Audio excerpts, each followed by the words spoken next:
নমস্কার বন্ধুরা, শ্রাবণী রান্নাঘরে আপনাদের সবাইকে স্বাগত জানিয়ে আমি আবারও একটা রান্নার ভিডিও নিয়ে আপনাদের সামনে চলে এসেছি। আজকের আমি আপনাদের পটল দিয়ে একটা অসাধারণ রেসিপি বানিয়ে দেখাবো। আশা করি আপনাদের ভালো লাগবে। তার জন্য কিন্তু আমার পুরো ভিডিওটা আপনাদের দেখতে হবে। আর দেখা শুরু করার আগে একটা লাইক দেবেন, সুন্দর একটা কমেন্ট করবেন আর শেয়ার করতে ভুলবেন না। তাহলে চলুন আজকের আমি এই পটল দিয়ে কি বানাই সেটা আপনারা একবার দেখে নিন। রান্নাটা করার জন্য প্রথমে আমি এখানে দেখুন 4 পিস পটল নিয়ে নিয়েছি। আর পটলটা কিন্তু এখানে একটু বড় সাইজের নিয়েছি। আর পটলগুলো দেখুন আমি কিন্তু গাটা খুব ভালোভাবে চেঁচে নিয়েছি। চেঁচে দুই দিকটা কিন্তু একটু এইভাবে কেটে নিয়েছি।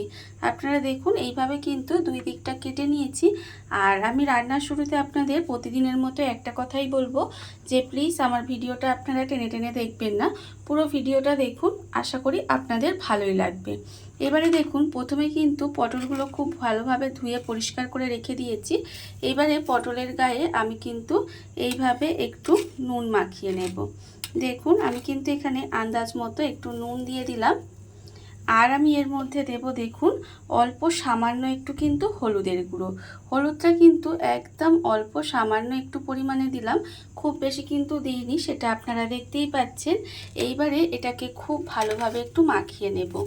পটলটা কিন্তু খুব ভালোভাবে এইভাবে একটু মাখিয়ে নিতে হবে। মাখিয়ে পটলটাকে কিন্তু আমি 10 থেকে 15 মিনিটের মতো এইভাবে একটু রেখে দেব। এইভাবে কিন্তু একটু সময় পটলের গায়ে নুন হলুদটা মাখিয়ে ভালোভাবে রেখে দিতে হবে।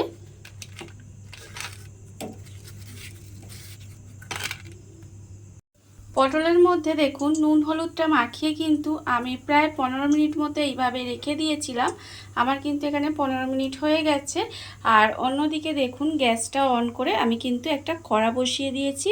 আর কড়ার মধ্যে দিয়েছি কিন্তু আমি এখানে সাদা তেল।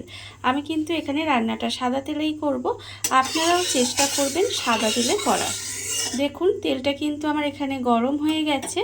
এইবারে আমি যে পটলগুলোর মধ্যে নুন হলুদ মাখিয়ে রেখেছিলাম সেই পটলগুলো কিন্তু আমি এখানে তেলের মধ্যে দিয়ে দিলাম। পটলগুলো তেলের মধ্যে দিয়ে পটলগুলোকে কিন্তু আমি একটু ভেজে নেব।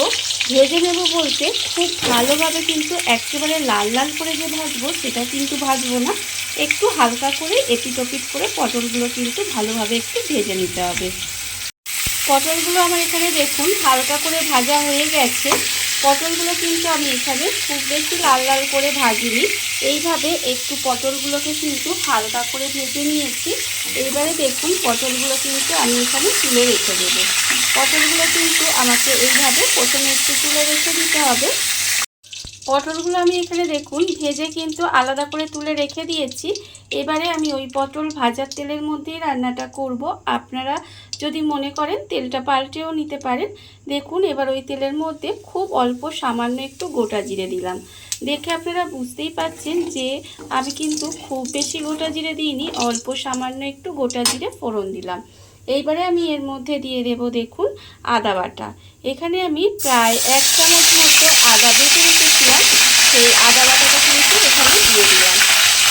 আদা বাটাটা দিয়ে এইভাবে তেলের মধ্যে একটু নেড়ে নেব, যাতে আদার যে কাঁচা গন্ধটা আছে সেটা চলে যায়।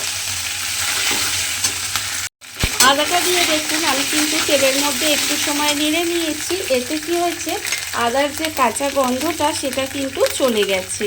এইবার আমি এর মধ্যে দিয়ে দেব কাঁচা লঙ্কা বাটা।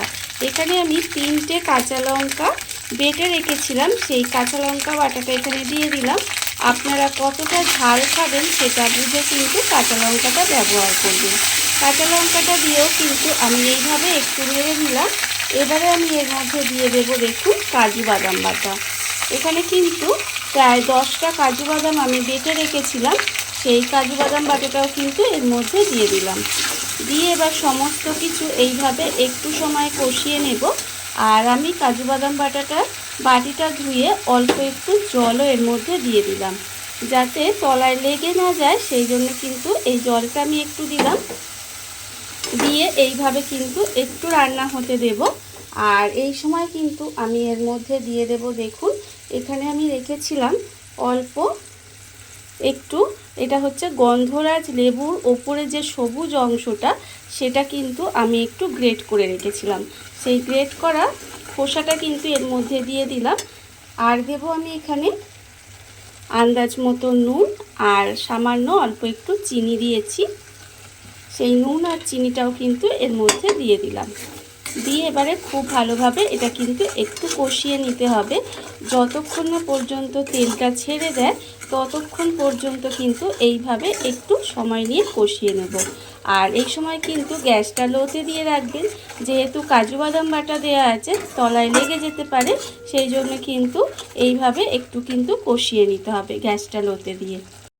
গ্যাসটা লোতে দিয়ে আমি কিন্তু এইভাবে একটু সময় মশলাটা কষিয়ে নিয়েছি। এর ফলে দেখুন তেলটাও কিন্তু আমার এখানে ছাড়তে শুরু করে দিয়েছে।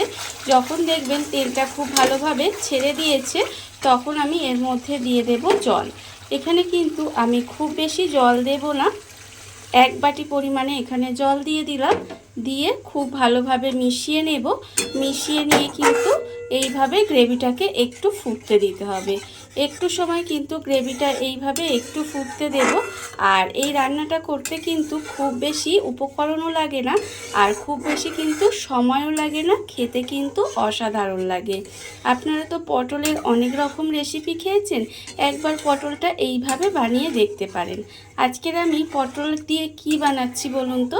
আপনারা এতক্ষণ দেখে নিশ্চয়ই বুঝতে পেরেছেন যে আমি কি বানাচ্ছি। আমি আজকের বানাচ্ছি গন্ধরাজ পটল। দেখুন এবারে কিন্তু গ্রেভিটা এইভাবে একটু প্রথমে ফুটিয়ে নেব। গ্রেভিটা আমার এখানে দেখুন খুব ভালোভাবে কিন্তু ফুটে গেছে। গ্রেভিটা এইভাবে একটু খুব ভালোভাবে ফুটিয়ে নিতে হবে। এইবারে আমি এর মধ্যে দিয়ে দেব যে পটলগুলো আমি এখানে হালকা করে ভেজে রেখে দিয়েছিলাম, সেই পটলগুলো কিন্তু আমি এখানে দিয়ে দিলাম। পটলগুলো দিয়ে এবারে খুব ভালোভাবে কিন্তু এটা এইভাবে একটু রান্না হতে দিতে হবে, যাতে পটলটা খুব ভালোভাবে সেদ্ধ হয়ে যায়। সেই রকমভাবে কিন্তু গ্যাসটা লোতে দিয়ে এইভাবে একটু সময় রান্না হতে দেব। গ্যাসটা লোতে দিয়ে দেখুন আমি কিন্তু এইভাবে বেশ কিছুক্ষণ রান্না করে নিয়েছিলাম। এর ফলে দেখুন পটলগুলো কিন্তু আমার এখানে খুব ভালোভাবে সেদ্ধ হয়ে গেছে। আর গ্রেভিটাও কিন্তু এখানে দেখুন একেবারে ঘন হয়ে গেছে, দেখতেই পাচ্ছেন আপনারা। আর এটা কিন্তু এরকম অবস্থাতেই আমি রাখবো, কারণ এর থেকে বেশি ঘন করব না, তাহলে একদম শুকনো শুকনো হয়ে যাবে। কারণ ঠান্ডা হলে এটা কিন্তু আরেকটু ঘন হয়ে যাবে, সেই জন্য আমি কিন্তু এরকমই একটু রাখবো। আর দেখুন এটা কিন্তু পটল সেদ্ধ হয়ে গেছে, পটলের মধ্যে সমস্ত মশলা ঢুকে গেছে। আর একটাই মাত্র কাজ বাকি আছে, সেটা হচ্ছে যখন নামানোর সময় হবে তখন গ্যাসটা এইভাবে অফ করে দেবেন। গ্যাসটা অফ করে দিয়ে এইবারে কি করব, আমি এর মধ্যে আবারও কিন্তু একটু এই যে লেবুর খোসাটা গ্রেট করে রেখেছিলাম, সেই লেবুর খোসাটা আমি এখানে দিয়ে দিলাম। আর আমি এর মধ্যে দিয়ে দেব অল্প সামান্য একটু গন্ধরাজ লেবুর রস। দেখুন, আর এটা কিন্তু এইভাবে গ্যাসটা অফ করেই দিতে হবে। দিয়ে আমি কিন্তু একটু লেবুর রস দিয়ে দিলাম। দিয়ে সমস্ত কিছু এইভাবে আবারও একটু মিশিয়ে দেব। মিশিয়ে ঢাকা দিয়ে বেশ কিছুক্ষণ রেখে দিলে কিন্তু রান্না আমার একেবারে রেডি হয়ে যাবে। এইটা গ্যাসটা অফ করে এইভাবে দেবেন, দেখবেন এর কিন্তু স্বাদটাও চেঞ্জ হয়ে যাবে, মানে খেতেও সুন্দর হবে আর সুন্দর একটা গন্ধও থাকবে এইভাবে যদি আপনারা দেন। দেখুন এবার আমি কিন্তু এটা খুব ভালোভাবে মিশিয়ে দিলাম। মিশিয়ে দিয়ে গ্যাসটা তো আগেই অফ করে দিয়েছি, এমনি একটু ঢাকা দিয়ে কিছুক্ষণ রেখে দেব। তারপরে আপনাদের পরিবেশন করে দেখাবো এটা ঠিক কেমন হলো।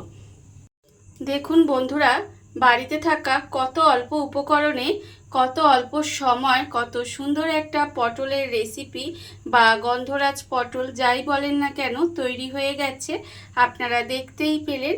আর এটা কিন্তু খেতে অসম্ভব সুন্দর হয়। এইভাবে আপনারাও একদিন হলেও বাড়িতে বানিয়ে দেখতে পারেন। আর এই ভিডিওটা যদি আপনাদের ভালো লেগে থাকে, আপনারা যদি ফেসবুক থেকে দেখে থাকেন পেজটি ফলো করে দেওয়ার অনুরোধ রইল। আর যদি ইউটিউব থেকে দেখে থাকেন চ্যানেলটি সাবস্ক্রাইব করে নেওয়ার অনুরোধ রইল। তাহলে চলুন ভিডিওটা আমি এখানেই শেষ করছি। আপনারা সবাই ভালো থাকবেন, সুস্থ থাকবেন। আবারও হাজির হব নতুন কোনো রান্না নিয়ে।